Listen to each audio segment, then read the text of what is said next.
What is going on, Lucid fans? Welcome back to Financial Journey. I want to give you a good overview of what we can expect coming from our Q3 earnings, which is set for November the 8th. So I'm going to go over all the fun stuff that we need to know for investors. Before I get into any of that, make sure you guys hit that thumbs up, subscribe, all that fun stuff. Greatly appreciate that. With that, let's get right to it. In case you guys haven't participated in any previous earnings, coming from an investor standpoint, there is several different things that we care about. One of which is earnings per share, revenue, and future guidance.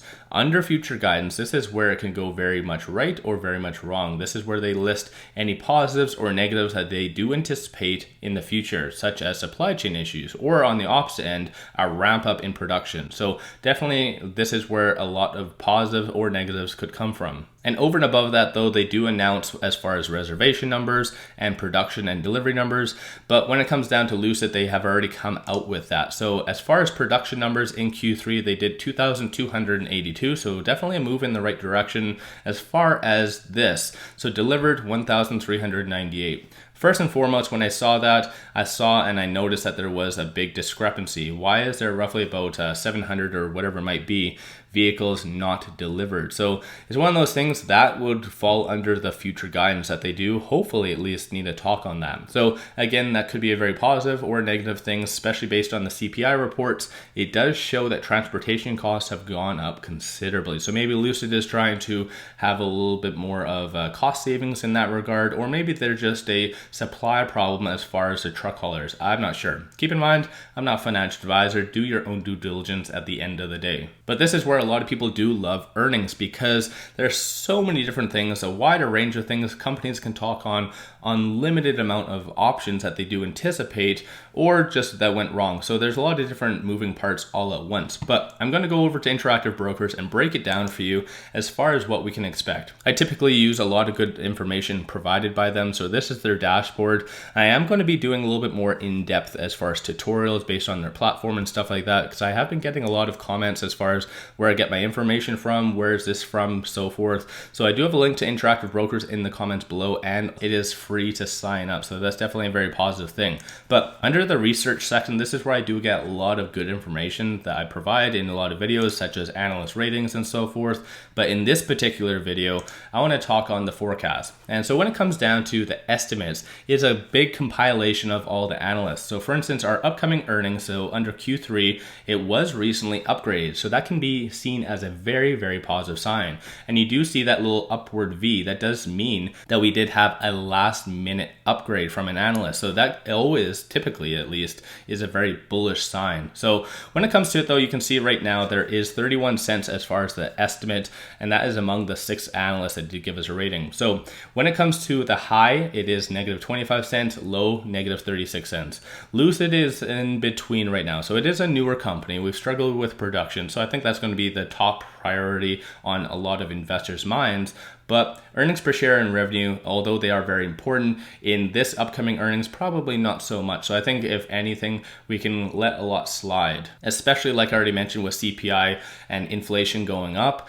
Definitely transportation costs and various other things I'm sure are taking a toll on the bottom line. So earnings per share right now is estimated to be around 31 cents. That's more so what we can expect. And so looking on the Q2 earnings, this is basically what we can also expect for our Q3 earnings. So in case you guys don't know, even though potentially our earnings per share is negative, we could still have a beat. So when it comes down to when people are talking about a beat, you do see our actual based on our Q2 earnings was negative 33 cents. The average estimate was negative 36 cents. So this is a very positive. So we did better than the analyst expectations. So this is where we could potentially still have a negative and also a beat. So again, let me know your thoughts on that. That's something that most likely will occur in our Q3 earnings. And just historically looking over the last couple of earnings, you can see this blue line as well. We've only really missed on one of the previous 4 earnings per share. So again, the indication and the history is all on our side. So let me know your thoughts on that. There's a ton of other metrics that is all going to be provided from the results results of our upcoming earnings,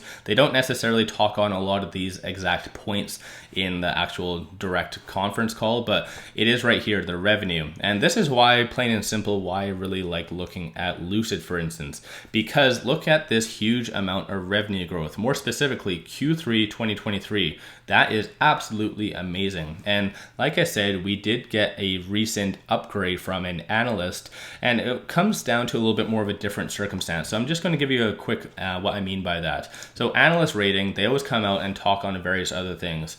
As far as why they feel it's a certain price target, it's a buy, hold, whatever it might be. But under the forecast, a lot of them are fairly anonymous. So these 6 estimates right now, we don't necessarily know who they're by and why they put, for instance, 25 cents, 36 cents, or so forth. So it's a little bit more of a mystery. So when it comes down to an analyst giving an upgrade, that is always a very bullish sign, in generally speaking. So let me know your thoughts on that. But our upcoming Q3 actual revenue earnings is estimated to be 209.06 million, and that is based on 4 analyst estimates. So definitely that is a very positive sign. We did get 2 last minute clearly in this regard. So an analyst can give only and touch on revenue, for instance, and not elaborate on earnings per share. This is where we got a bump up as far as 2 additional analyst ratings for our revenue. But unlike earnings per share, when it comes down to our actual revenue, this is where we typically do fall short, plain and simple. It does suck in that regard, but still, like I said, we're within the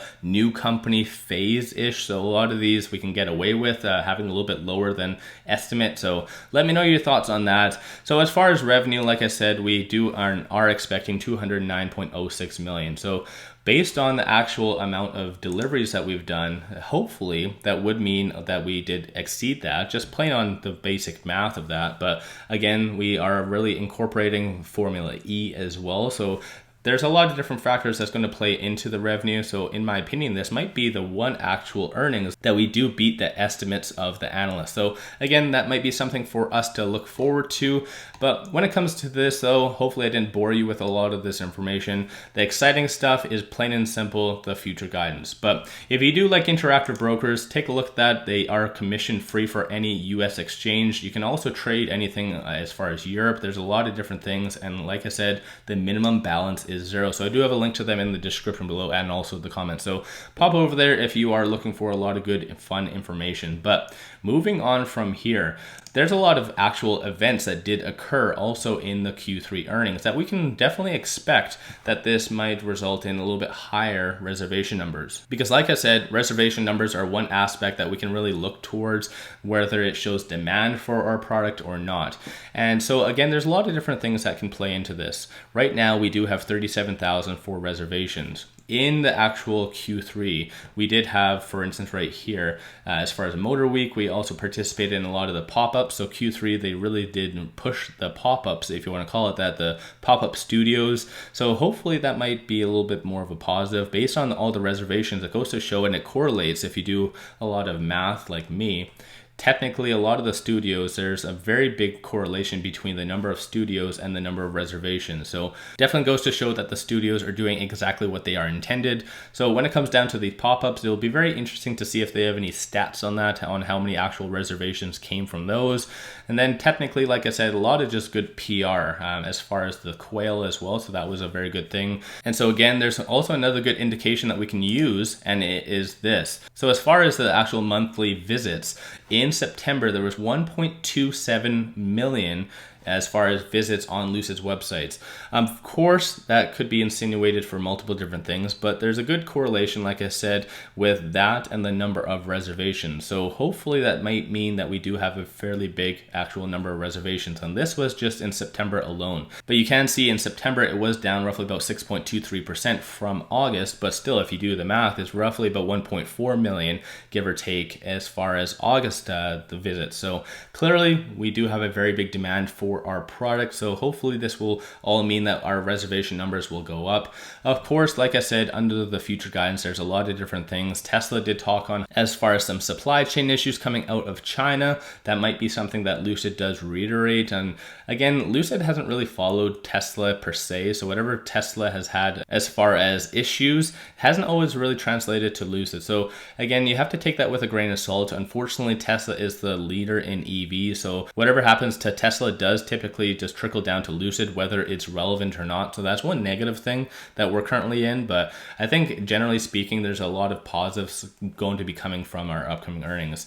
And again, when it comes down to the basic balance sheet, we are going to be basically looking at a lot of these. So based on our Q2 earnings, we have 4.29 billion in cash equivalent short-term investments, 278 million in total long-term investments, and 2.24 billion in debt. So there's, like I said, a lot of different things that they could talk on, and one of which is possibly dilution, because in Q3 they did have that 8 billion shelf offering, so they might allude to that or discuss that, their intentions, because 8 billion is pretty up there. But again, they do have a lot of big operations that's all going to be requiring a lot of money. They're starting to hire in China, so maybe they might be elaborating on that per se, on what they intend on doing. So like I said, when I did that video, they haven't really talked on China at all, basically since the tail end of 2021. This is when they said that they're going to have a actual facility out in China and have that operational by mid-decade, but they have not alluded to that one bit. And if anything, the tensions between the States and China have only escalated. So I think at this stage, it was fair to say that it was going to be all scrapped.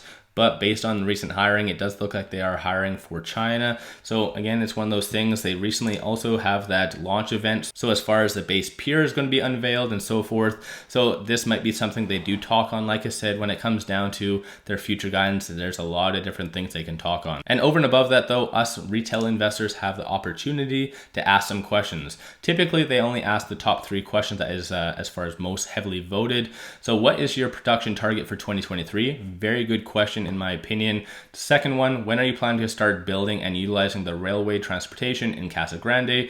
And this is obviously to reduce transportation costs. Definitely another very good question. And like I said, this discrepancy about that 1,000 vehicles that potentially, when they announce their actual deliveries, where's the difference here? Like, why is there only 1,398 delivered and 2,282 produced? Definitely they need to discuss that. And I think that's a very interesting concept, that they can give us retail investors the opportunity to ask a lot of difficult questions. So in reality, I think these are going to be the 3 questions that they do ask. So let me know your thoughts on that in the comments below. And over and above that, a little bit more of a rumor speculation. And they have been asked this several times on previous earnings. Apple partnership. So is there a partnership coming down the pipeline? This might be the time that they do bring it up. So again, that might be something for us as investors to look forward to. But unfortunately, Lucid hasn't been one of the most transparent companies. I think I say that quite a lot, but based on their actual earnings, they don't like to disclose more information than what they have to. So like I said, when it comes down to these questions asked by retail investors, I think this is why it's very important and very exciting that we have this chance. We can strap them down and say, what is your production targets for 2023?